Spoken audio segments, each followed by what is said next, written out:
누가복음 제1장. 우리 중에 이루어진 사실에 대하여 처음부터 목격자와 말씀에 일꾼된 자들이 전하여 준 그대로 내력을 저술하려고 붓을 든 사람이 많은지라. 그 모든 일을 근원부터 자세히 미루어 살핀 나도 데오빌로 각하에게 차례대로 써보내는 것이 좋은 줄 알았노니, 이는 각하가 알고 있는 바를 더 확실하게 하려 함이로라. 유대왕 헤롯 때에 아비야 반열의 제사장 한 사람이 있었으니 이름은 사가랴요. 그의 아내는 아론의 자손이니 이름은 엘리사벳이라.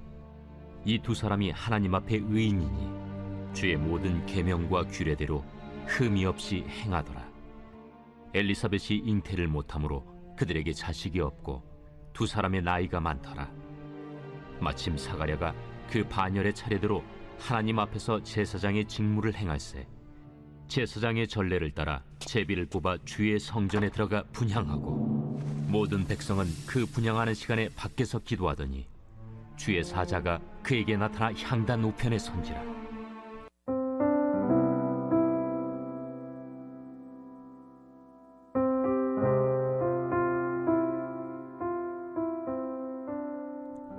오늘부터 누가복음 말씀 묵상을 시작합니다. 누가복음은 누가가 기록했는데요. 오늘 묵상하게 될 1장 1절에서 11절까지 그 첫 머리 부분에서 누가는 이 복음서를 기록하게 된 이유를 먼저 이야기하고 있습니다. 복음서 중에서 유일합니다. 이 누가가 누구인가요? 우리가 간결한 글 한 편을 읽더라도 내용 전에 확인하는 것은 저자이죠. 어떤 글을 통해서 아주 새로운 사실을 알게 되었고 큰 감동도 받았는데, 저자가 참 신뢰하기 어려운 그런 페이커였고 가짜였다면 그 순간 글은 믿을 수 없는 그런 글이 되어버리겠죠. 그렇다면 도대체 누가는 어떠한 사람이고 이 복음서를 기록한 이유가 무엇인지를 살펴보겠습니다. 대부분의 학자들은요, 누가가 유대인이 아니었다라는 것에 동의합니다. 유대인의 입장에서 볼 때 누가는요, 외국 사람이에요. 그리스 사람, 헬라 이방인이었습니다. 직업은 의사였고 역사가였고요. 바울, 전도자 바울의 동역자이기도 했어요. 바울이 안디옥에서 많은 제자들을 양성하고 말씀을 가르쳤을 때, 그때 바울과 만나서 바울의 일행에 합류하며 전도 여행을 함께 했던 것으로 보고 있습니다. 바울이 건강이 좋질 않았으니요, 아마 이 누가의 도움을 많이 받지 않았을까 생각을 해봅니다. 바울이 그 사역 말미에 로마 감옥에서 기록했던 골로새서, 빌레몬서에서는요, 누가의 이름이 등장해요. 여기서 바울은 누가를 사랑받는 의사 누가라고, 또 나의 동역자 누가라고 그를 소개합니다. 바울이 두 번째 감옥에 투옥되었을 때는요, 그리고는 이후에 죽음을 맞이하게 되는데요, 이 투옥 시절에 마지막으로 기록한 서신 디모데후서에서 바울은 이런 고백을 합니다. 디모데후서 4장 11절인데요. 누가만 나와 함께 있느니라.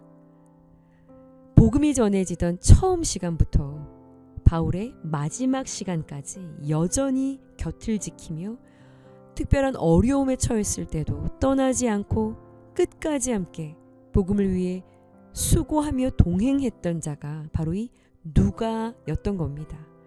그러니요, 이 복음의 역사를 가장 가까이에서 누구보다 생생하게 경험하고 체험했을 사람이요, 바로 누가였던 것이죠. 누가가 이 글을 기록할 때는 그레코 로만 시대였어요.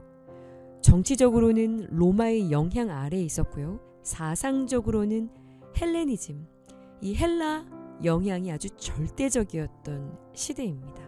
그러니요, 이런 분위기 속에서 예수님의 이야기가 누군가에게 전해질 때요, 사람들은요, 너무나 자연스럽게 신화나 미신적인 것들을 떠올릴 수가 있었겠지요. 게다가 이때는요, 예수님의 죽음과 부활을 직접 목격했던 사도들, 그리고 복음을 직접 수여받았던 그런 복음의 1세대들이요, 서서히 죽어가던 그런 시대였어요. 그러니 이런 헬라 문화권에서 전해진 예수님의 이야기를 들은 확신을 갖지 못하는 그런 이방인들에게 이 이야기가 신화가 아닌 역사이고 분명한 역사적인 사실의 근거를 둔 바탕을 둔 살아있는 이야기라는 것을 역사가였던 누가는 기록하지 않을 수가 없었던 겁니다. 우리나라도 선교 초기에 의사의 신분으로 선교 활동을 했던 분들이 있었죠. 선교 활동을 의사의 신분으로 하게 되면 황제도 만났고 황제를 치료했잖아요. 알렌 선교사가 대표적인데요. 고종과 그 왕후의 의사가 되었던 것처럼 누가도 의사의 신분이었기 때문에 이런 헬라 문화권의 지식층들과 어렵지 않게 접촉을 했던 것 같습니다. 그러니 누가는 이 예수의 사건이 전 인류에게 주어진 유대인들뿐만이 아니라 한 이스라엘이라는 나라에서만 일어난 것이 아니라 전 인류에게 주어진 역사적인 사실이라는 것을요.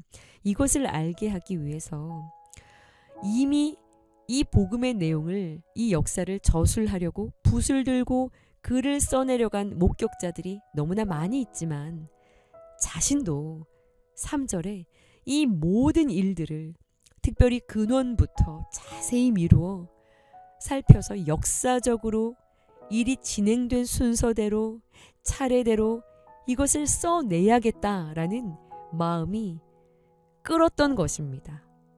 특히 복음을 한 번 듣고 확신을 갖지 못하는 이들 중에 데오빌로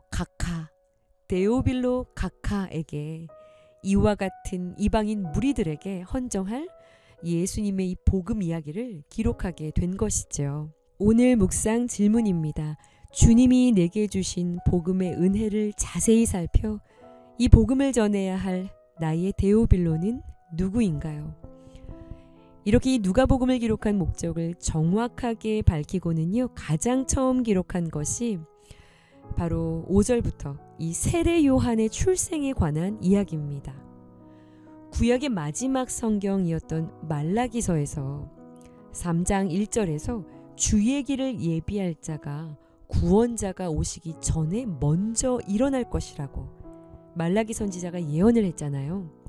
그리고 침묵기 400년이라는 시간이 지나가고 지금 이 누가복음이 시작되는 것인데 지금 이 세례 요한의 이야기, 이 세례 요한이 바로 그 말라기 선지자가 예언했던 그 주의 길을 예비하는 자라는 것. 그때 그 예언이 성취된 것처럼 이 세례 요한이 예비하며 높인 그 예수가 바로 구원자라는 것을 이야기하고 싶었던 것이죠. 오늘 이 세례 요한의 부모였던 사가랴와 엘리사벳의 이야기 가운데 좀 생각해 보기를 원하는 건 오늘 묵상 제목인데요. 6절을 보세요. 이 두 사람이 하나님 앞에 의인이니 주의 모든 계명과 규례대로 흠이 없이 행하더라. 세례 요한이라는 씨를 잉태한 그 부모의 경건함을 이야기하는 건 지금 이때 왕이 헤롯 왕이거든요. 이 헤롯 대왕은 여러분 폭군이었다는 것을 잘 알고 계시죠? 자신의 정권 유지를 위해서 다윗 왕조를 몰락시키고 친로마파 대제사장들을 세우고 그랬단 말이에요. 자, 그러니요. 모두 자기 배만 불리는 장사꾼들이 성전에 앉아 있었던 그런 시대인데 이 세례 요한의 부모인 사가랴, 이 사가랴는 대를 이어오는 제사장이었잖아요. 이 사가랴와 아내 엘리사벳은 이런 시국에 흠이 없었다라는 것이죠. 여기서 사용된 흠이 없었다라는 의롭다라는 단어는 디카이오이라는 단어인데요. 하나님과 올바른 관계를 의미하는 그런 단어가 사용되었습니다. 부패할 대로 부패한 시대 속에 하나님과 바른 관계를 지켜내고 있었던 가정, 어두웠던 시대 새벽 별과 같은 그런 자들이었다라는 거예요. 이 가정이 이렇게 경건을 거룩을 지켜낼 수 있었던 건 구원자를 기다리는 믿음의 가정이었기 때문인 것이죠. 여러분, 하나님은 오늘도 우리의 가정이 이와 같기를 중보하고 계십니다. 믿음은 기다림인데 어두워져가는 시대 속에 우리도 시대를 탓하지 않고 성취될 약속의 말씀을 기다리는 자들로 오늘 하나님과의 바른 관계성 안에서 자리에 책임을 다하며 하나님의 나라를 세워갈 자들이 되어지기를 간절히 축원합니다. 기도하시겠습니다. 예수의 이야기를 자세히 써내려가지 않고서는, 다시 말하지 않고서는 견딜 수가 없었던 복음에 사로잡힌 누가와 같이 우리 안에 복음에 대한 식어진 열정이 다시 새로워지기를 간절히 소원합니다. 복음이 다시 우리 안에 진정한 복음 되기를, 이 복음이 나의 삶의 실제가 되기를 주여 갈망하게 하시고 다시 뜨겁게 복음으로 타오르게 하여 주시옵소서. 예수님의 이름으로 감사하며 기도드렸사옵나이다. 아멘.